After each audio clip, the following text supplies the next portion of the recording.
آپ جب پیار کرنے لگ جائیں گے اللہ والوں سے، نیک لوگوں سے، تو آپ ان کی زندگیاں پڑھیں گے۔ آپ جب کسی اللہ کے نیک بندے سے محبت کریں گے تو اس کے جو الفاظ، اقوال، تعلیمات، ارشادات ہوں گی وہ آپ کے سامنے آئیں گے، آپ کے لیے آئیڈیل بنے گا۔ رب کریم نے ہمیں حکم دیا، فرمایا یا ایھا الذین آمنوا اتقوا اللہ وکونوا مع الصادقین، اے ایمان والو اللہ سے ڈرو اور سچوں کی سنگت اختیار کرو۔ جو سچے لوگ ہیں، کھرے لوگ، صادقین، ان کے طریقے پہ چلو۔ یہ بھی دیکھیے کہ بہت سارے لوگ آج لوگوں کو کہتے ہیں کہ ہم نے قرآن و سنت کے طریقے پہ چلنا ہے۔ بھئی قرآن و سنت کا طریقہ تو بالکل تم ٹھیک کہہ رہے ہو، اسی طریقے پہ چلنا ہے، پر جو اس طریقے پہ چلے ہیں ان کے طریقوں پہ بھی چلنا ہے۔ اس لیے کہ اللہ والوں کا طریقہ اور قرآن و سنت کا طریقہ یہ دو الگ الگ چیزیں نہیں ہیں، ورنہ رب کیوں فرمائے کہ وَكُونُوا مَعَ الصَّادِقِينَ، سچوں کی سنگت اختیار کرو۔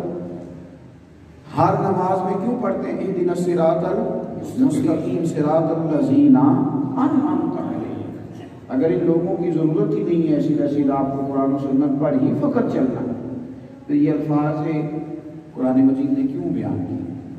تو اللہ کے نیک بندوں کے بندہ رستے پہ چلتا ہے یا ان کی آپ کسی بھی اچھے آدمی کے پاس چند گھڑیاں بیٹھ جائیں، کوئی نہ کچھ ہے ملتی ضرور ہے آپ کو، یہ پکی بات ہے، آپ کو نفع ہوتا ہے۔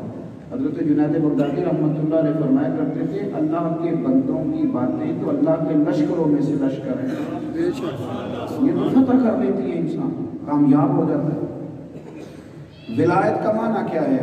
ولی اس کو کہتے ہیں جو پہلے دین سیکھتا ہے، پھر مخلص ہو کر دین پھیلاتا ہے، دین پر عمل کرتا ہے تو اللہ اسے ولایت عطا کرتا ہے۔ سبحان اللہ۔ اتنا سا دین کا ولایت کا معنی ہے، کوئی لمبی چوڑی تشریح نہیں، تفسیر نہیں۔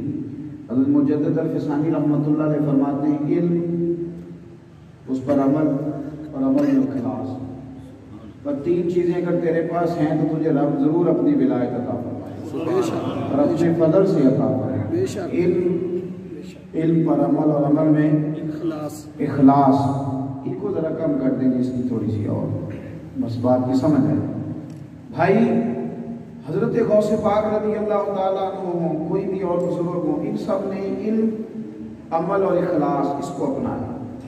مجھ سے ایک دو سوالات دوستوں نے پوچھے کہ جی شاید کوئی صاحب یہ بھی کہنے لگ گئے ہیں کہ نماز کی تو ضرورت نہیں، اس کے تو قیام کا حکم تھا، یہ پڑھنا کہاں سے آ گیا؟ ایسے لوگوں کو جواب نہیں دیا جاتا، ایسے لوگوں پہ تو ترس آتا ہے بیچارہ، یہ تو قابل رحم لوگ ہیں، یہ تو قابل رحم لوگ ہیں کہ کس طرح کی بات کر رہے ہیں جس کا وجود ہی کوئی نہیں۔ یعنی وہ کہتے ہیں کہ ہمیں دیکھو جب نماز کا حکم آیا تھا نا کہ نماز پڑھنی ہے تو صحابہ نے پوچھا حضور کس طرح پڑھنی ہے، یہ جو قائم کرنی ہے تو کس طرح؟ تو فرمایا صلو کما رأیتمونی اصلی، اس طرح پڑھنی ہے جس طرح تم مجھے پڑھتے ہوئے دیکھتے ہو۔ سبحان اللہ۔ تو حضور نے وضو کر کے سنت پڑھ کے پھر فجر کی نماز کے فرائض ادا کروائے، فرمایا اس طرح پڑھنی ہے جس طرح مجھے پڑھتے ہوئے دیکھتے ہو۔ اب مسئلہ پتہ کیا ہے؟ میں تھوڑی دیر پہلے بھی کہا ہے ایک دوست سے، پھر کہتا ہوں، ہمارے زمانے میں جو بندہ انوکھی کوئی بات کرے نا، انوکھی، اس کی طرح چلتی زیادہ ہے۔ نماز پڑھو یہ تو سارے مولوی کہہ رہے ہیں، تو یہ کیسے چلے گی بات؟ یہ تو سارے کہہ رہے ہیں۔ نماز پڑھو یہ تو سارے کہہ رہے ہیں، اب بھلا کس کی چلے گی؟ جو کہے گا کہ اوہو میں تو ہم کو انوکھی بھی سنانا تھوڑی، اب اس کی بات ذرا روک کے سنی جائے۔ تو نماز نہ پڑھنے والا گناہ گار ہے، سن لے بات، نماز نہ پڑھنے والا جو کہتا ہے مجھے پڑھنی چاہیے، میری غلطی ہے، انشاءاللہ بہانہ کرتا ہے، آج کل بہانے کرتے ہیں، کپڑے ٹھیک نہیں رہتے، مصروف رہتا ہوں، مجبور بڑا ہوں۔ نماز نہ پڑھنے والا گناہ گار ہے اور نماز کا انکار کرنے والا کافر ہے۔ اس نے کہہ دیا کہ نماز ہے ہی نہیں، وہ کافر ہے، کافر ہے، اس لیے کہ اس نے قرآن مجید کی نصوص قطعیہ کا انکار کیا، حضور کی احادیث مبادرہ کا انکار کیا، احادیث صحیحہ کا انکار کیا، اس نے مطلق نماز کا انکار کر دیا، دائرہ اسلام سے نکل جائے گا۔ تو ایسے شخص کو آپ اس قابل سمجھتے ہیں کہ اس سے گفتگو کی جائے گی؟ منکر نماز، منکر زکات، منکر حج، یہ دائرہ اسلام سے نکل جاتے ہیں۔ ایک بندہ کہہ رہا ہے چلو پڑھتا نہیں پر کہتا ہے کہ میری غلطی ہے مجھے پڑھنی، وہ مسلمان ہے، گناہگار ہے اور اس پر کفر کا فتویٰ، اور ایک انکار کر دیتا ہے کہ کتنے لکھی گئی نماز۔ اب اس طرح کے پاگلوں کا کچھ جواب ہے ایسے ہی، یہ تو بیوقوفوں کے ٹولے ہیں، یہ بڑی جگہوں پہ جمع ہو جاتے ہیں، اور اللہ تعالیٰ خیر کرے معرفت کو اب لوگ سیکھتے ہیں اس بندے سے جو اگر 6 مہینے نہ نہائے تو چھوٹا پیر، اور سال غسل نہ کرے تو بڑا پیر۔ کیا بات کرتے ہیں، اور یہ ان لوگوں کو ڈسکس نہ کیا کریں گے، کوئی قابل ڈسکس لوگ ہیں، ہمارا آدمی کا مسئلہ لیں گے تو ان چیزوں میں نہ پڑیں، اس سے آپ باہر آئیں۔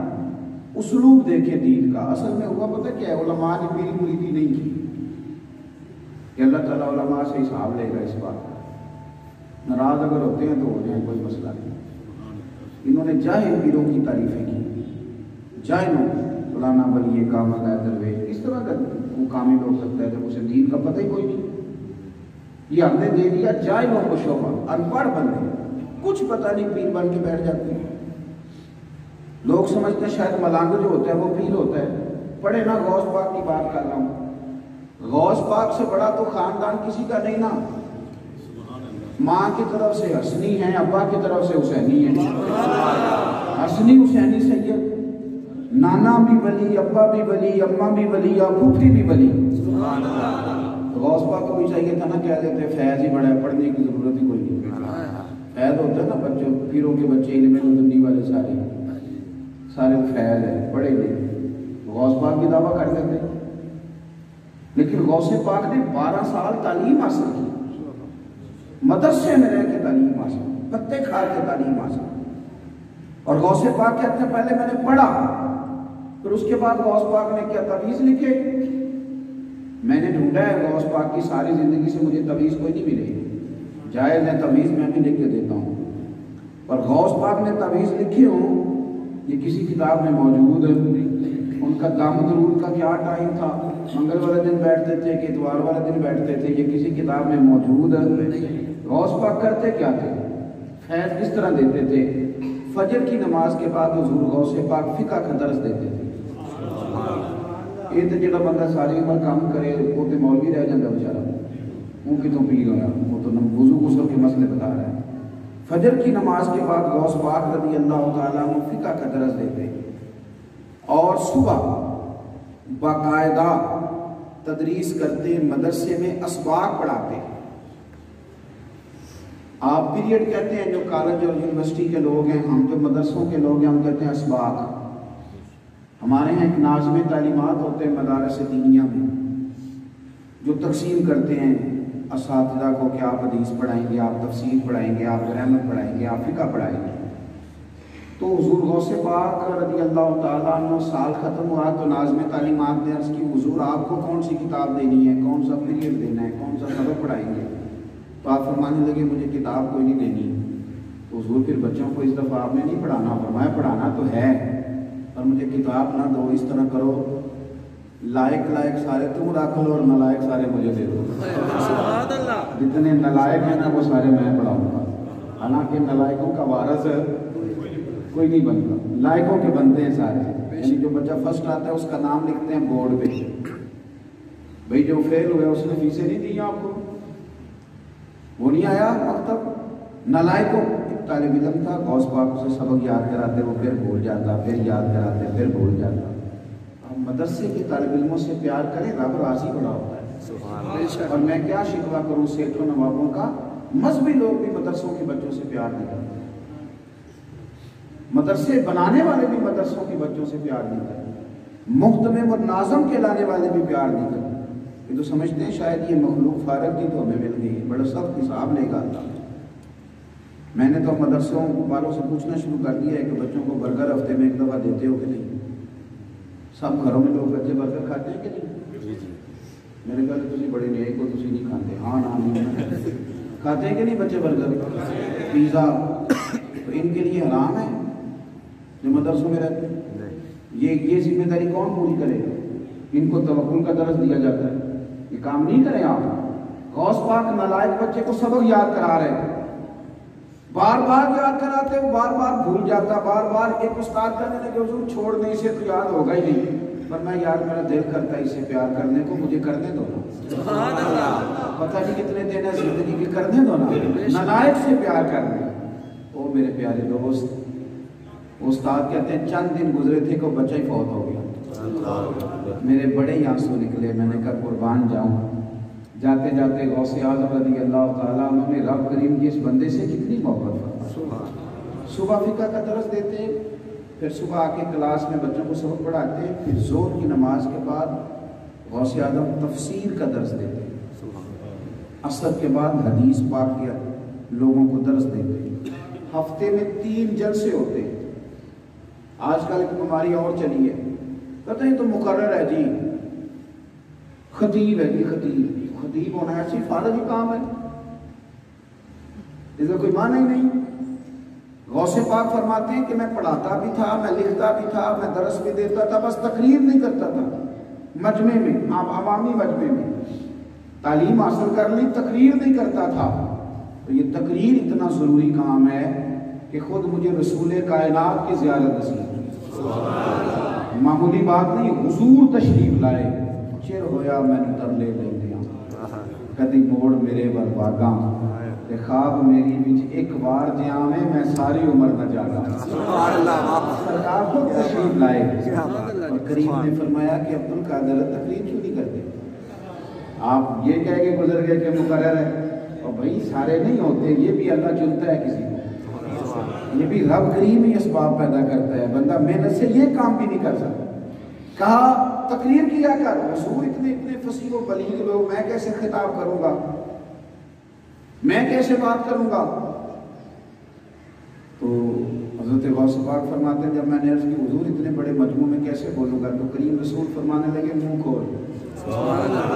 کہتے میں نے منہ کھولا تو 7 دفعہ نبی پاک نے اپنا لعاب دہن میرے منہ میں، پھر مجھے مولا علی کی بھی زیارت ہوئی، انہوں نے 6 دفعہ لعاب دہن ڈالا، پھر میں نے تقریر شروع کی۔ میں آپ کو عرض کروں، میری طرح کے بہت سارے لوگ کہہ سکتے ہیں جی ہم نے بڑی محنت کی، بڑا کچھ کیا، ہوتی ہے محنت، لیکن زیادہ اللہ کا فضل ہی ہوتا ہے۔ محنت کا اتنا لمبا چکر نہیں، جتنے ہم بڑے دعوے کر جاتے ہیں نا، میں نے یہ بھی کیا، میں نے وہ بھی کیا، تو یہ اتنا لمبا کھاتا محنت کا نہیں، خدا فضل ہی کرتا ہے۔ اور بڑے سارے کام بالکل میری طرح کے بیکار آدمی سے بھی اللہ کرا دے، ہو جاتا ہے۔ اس لیے زیادہ توجہ رب رسول کو منانے میں لگانی چاہیے، بجائے کوئی نئی سازش کی جائے، کوئی نئی اسکیم سوچی جائے۔ حضور نے کہا تھا نا جناب صدیق اکبر سے کہ ابو بکر غم نہ کر، ہمارے ساتھ ہی ہے سارا کچھ۔ حضور کس لیے فرمایا؟ اس لیے کہ ان اللہ معنا، اللہ بھی ہمارے ساتھ ہے۔ رب ساتھ ہو تو پھر کسی سازش کی، کسی چکر کی ضرورت اس کو منایا جائے۔ حضرت غوث پاک نے تقریر شروع فرمائی، خطاب۔ پہلے چھوٹی مسجد تھی، پھر جامع مسجد میں چلے گئے، رش بڑھ گیا تو عیدگاہ میں مجمع چلا گیا، وہاں بھی رش بڑھ گیا تو شہر کے سب سے کھلے میدان میں ڈیرا لگ گیا، اور 70 ہزار کا مجمع تقریر سننے آتا ہے۔ کچھ بندے کہتے ہیں ساڑھے پیر صاحب نے کی تقریر کرتے ہیں، میں کہوں موڑی نہیں، آوے تو کرے تو ضرور نہ، واقع پڑھے کوئی سیکھے۔ یہ کیا بات ہوئی کہ تو مولوی صاحب رکھے ہوئے ہیں انہوں نے تقریر کرنے کے لیے؟ میں نے کہا مولوی پڑھا لکھا ہے تھوڑا، یہ بات کو آپ سمجھیں۔ یہ سارے صوفیاء جتنے بھی گزرے ہیں اکابرین، یہ سارے پڑھنے پڑھانے والے ہیں۔ جو تصویر میں پیش کر رہا ہوں غوث اعظم رضی اللہ تعالیٰ عنہ کی، اس میں آپ دیکھیں کہ دین کا کام کرنے کا وہی طریقہ جو آج تک علماء میں چلا آ رہا۔ حضرت غوث اعظم رضی اللہ تعالیٰ عنہ خطاب فرماتے 70 ہزار کا مجمع ہوتا، بغیر سپیکر کے تقریر ہوتی، سپیکر تو تھے ہی نہیں اس وقت۔ اللہ تعالیٰ نے ان کو یہ اعزاز دیا تھا کہ جیسی سمجھ پہلے بیٹھے آدمی کو آتی تھی ویسی آخری کو بھی آتی ہے۔ جب اللہ تعالیٰ پہنچانا چاہتا ہے تو اللہ اسباب بنا دیتا ہے۔ اور پھر میں نے کہا کہ اندر اخلاص شرط ہے، آپ مخلص ہوں، تھوڑا عمل بھی کافی ہوتا ہے، مخلص ہونا شرط ہے۔ حضور غوث پاک تقریر کر رہے تھے تو بارش آ گئی، شدید بارش آئی، مجمع بکھرنے لگا، اندر خلوص تھا۔ غوث پاک کے دعا سن لی، عرض کی مالک اگر تو یہ بندے میں نے اپنے لیے جمع کیے نا کہ میری شہرت ہو، میری واہ واہ، تو اللہ پھر یہ سارے بھگا دے، تیز بارش برسا یہ بھاگ جائیں، اور مالک اگر تیرے لیے جمع کیے ہیں تو پھر بھی تو بے نیاز ہے، جیسے تیری رضا ہو ویسے ہو جائے۔ لوگ کہتے ہیں یہ دعا تھی غوث پاک کی، اور پھر حال یہ تھا کہ سارے بغداد میں بارش ہوتی تھی پر جہاں غوث اعظم کی محفل ہوتی تھی وہاں نہیں ہوتی تھی۔ جب آپ کے اندر خلوص ہوتا ہے، للہیت ہوتی ہے، پھر اللہ آپ کے پیغام کو پہنچاتا ہے، رب کریم آپ کے لیے آسانیاں کرتا ہے۔ غوث پاک رضی اللہ تعالیٰ عنہ کے زمانے میں ایک بزرگ کے شیخ یحییٰ بن نجاح، خود بڑے عالم تھے، وہ کہتے ہیں میں ایک دن غوث پاک کی محفل میں گیا تو مجھے بڑا ہی مزہ آیا، حالانکہ میں بڑا عالم تھا۔ عالم کے لیے ذرا ماننا بھی کسی کو مشکل ہوتا ہے۔ ہمارے ایسا فرمایا کرتے تھے کہ مولوی صاحب مرید نہیں ہوتے، مولوی سیدھے سیدھے خلیفے ہی ہوتے، مرید نہیں، مرید ہونا مشکل ہوتا ہے نا، اللہ ماشاء اللہ، پیر ہونا آسان ہوتا ہے۔ تو شیخ یحییٰ کہتے ہیں میں نہیں جاتا تھا لیکن چلا گیا ایک دن، اور جب جا کے بیٹھا نا اور ان کی باتیں سنی تو مجھے یوں لگا وہ تو ساری میری باتیں کرتے ہیں، یہ تو مجھے ضرورت ہے کہ میرے شاعر کو شروع کر دیں۔ کہتے ہیں پھر وہ آنسو کب نکلے سمجھ نہیں آئی، پھر وہ استغفار زبان میں کب آیا سمجھ نہیں آئی، پھر مجھے لوگوں نے کہا کہ جانا نہیں، میں نے کہا جاؤں گا ضرور، پہلے پتہ کرو اگلی محفل کس دن، پھر جاؤں گا۔ شیخ یحییٰ کہتے ہیں جب غوث پاک کی محفل ختم ہوتی تھی نا، جب سرکار غوث اعظم رضی اللہ تعالیٰ عنہ کی محفل مبارکہ مکمل ہوتی، تکمیل ہوتی، تو طریقہ یہ ہوتا تھا کہ 4 بندے ادھر سے کھڑے ہوتے، حضور ہم ڈاکو تھے آج کے بعد توبہ کرتے، 15 ادھر سے کھڑے ہوتے، حضور بے نمازی تھے آج کے بعد توبہ، اور 20 ادھر سے کھڑے ہوتے، حضور نافرمان تھے ماں باپ کے رشتہ داروں کے آج کے بعد توبہ۔ شیخ یحییٰ کہتے ہیں میں اگلے دن گیا تو میں ایک دھاگا ساتھ لے گیا، آج میں نے گننا ہے کتنے بندے توبہ کرتے ہیں۔ طریقہ یہ ہوتا تھا کہ دھاگے پہ گرا لگا لوں گا، ایک گرا دوسری گرا ڈنڈا مارتا جاؤں گا، بعد میں گر لوں گا کتنے ہو گئے، سمجھ آ گئی۔ کہتے میں چلا گیا دھاگا، ہماری محفلوں میں بھی گنے جاتے ہیں پر نوٹ، ہمارے جلسوں میں بھی آج کل گنے جاتے ہیں پر عاشقان رسول جو ہوتے ہیں نا، جو تگڑے تگڑے عاشق ہوتے ہیں، جو گاڑی سے اترتے ہیں نا محفل میں آتے ہیں، ٹوپی بھی کسی سے ادھاری لیتے ہیں، عاشق پکے ہوتے ہیں، وہ بھی پتہ کیا کرتے ہیں، وہ نوٹوں کی دتیاں ہاتھوں میں ہوتی ہیں تو وہ خطیب کے اور نعت خواں کے آگے گرا ڈال لیتے ہیں۔ تو عشق کا طریقہ یہ ہے کہ ایک ایک نوٹ پھینکتے جاؤ اور اسے کہتے جاؤ پھر پڑھ، تو وہ بھی پھر کہتا ہے اوہ چودھری صاحب بڑے عاشق رسول، اسے بھی سمجھ آ رہی ہے نا کہ اب عشق کا ریٹ صحیح لگا، وہ لگاتا ہے۔ غریب آدمی بیچارہ جو محفل سننے آیا نا، اس کا دل کرتا ہے یار پیچھے ہٹ جائیں، چلے ہم بھی حضور کی نہ سنیں، چلو دیکھ ہی نہیں، نوٹ گنے۔ اور کس طرح کا عجیب ماحول ہے، اس طرح بھی کبھی قومیں کرتی ہیں کہ خود ہی پیسے بکھیرنا پھر خود ہی اکٹھے کرنا، طریقہ ہے۔ لیکن یہ کہ چونکہ مزاج بنا ہوا ہے اور ماحول بنا ہوا ہے اور بڑی بڑی عجیب لوگوں کی کیفیت ہے، سمجھ نہیں آتی چیزوں کو۔ ہماری محفلوں میں نوٹ گنے جاتے ہیں، غوث پاک کی محفل میں بندے گنے جا رہے ہیں، توبہ کتنے کرتے ہیں۔ شیخ یحییٰ کہتے ہیں 2 بندے اٹھے محفل کے بعد تو میں نے 2 گرہیں لگائیں، پھر 4 اٹھے تو میں نے 4 لگائیں، پھر 6 اٹھے، پھر 20 اٹھنے لگے، پھر 50 مجھ سے گرے نہیں لگتی تھی۔ میں کبھی تقریر دیکھتا، کبھی بندے گنتا، کبھی دھاگے پہ گرے لگاتا، جب میں الجھ گیا تو غوث پاک نے نظر کرم فرمایا اور میری طرف دیکھ کے مسکرائے، فرمانے لگی عبدالقادر میں دلوں کی گریں کھولتا جاتا ہوں، تو لگاتا جاتا ہے۔ یحییٰ شیخ عبدالقادر فرمانے لگے یحییٰ میں گریں کھول رہا ہوں اور تو گریں لگا رہا ہے۔ اور پھر تربیت فرمائی، فرمانے لگے یہ میری وجہ سے توبہ نہیں کر رہے، اللہ کے فضل کی وجہ سے کر رہے، اور رب کا فضل گنا نہیں جا سکتا، اس کو شمار۔ آپ دین کا کوئی کام بھی کریں تو کمٹمنٹ آپ کی بڑی ضروری ہے۔ دین کا کام مشکل رہا ہے اور کچھ مشکل ہے، یہ آسان نہیں ہوتا، اور جتنا آپ کا لیول اونچا جاتا ہے آپ کے لیے مشکلات بڑھتی جاتی ہیں۔ لیکن آپ کی اگر کوئی کمٹمنٹ ہے پھر آپ چلتے ہیں. آپ یقین کریں میں پچھلی دفعہ آپ سے وعدہ کیا تو میں بیمار ہو گیا. اب کئی دفعہ تکلیف میں آ جاتے ہیں جی مطلب کس طرح کر کے بتایا جائے کہ بیمار کہہ دیا تو بات ختم ہو گئی. لیکن اس پر صراحتیں، اس پر وضاحتیں، اس پر آزمائشیں، اس پر صبح و شام میری ابھی بھی سارا میرا وجود جو ہے نا وہ میں بیٹھ نہیں سکتا زیادہ دیر. مجھے الرجی ہے بڑی سخت. میری خواہش ہوتی ہے کہ سیدھا محفل میں آؤں تھوڑی دیر بیٹھوں اور پھر میں گاڑی میں چلا جاؤں.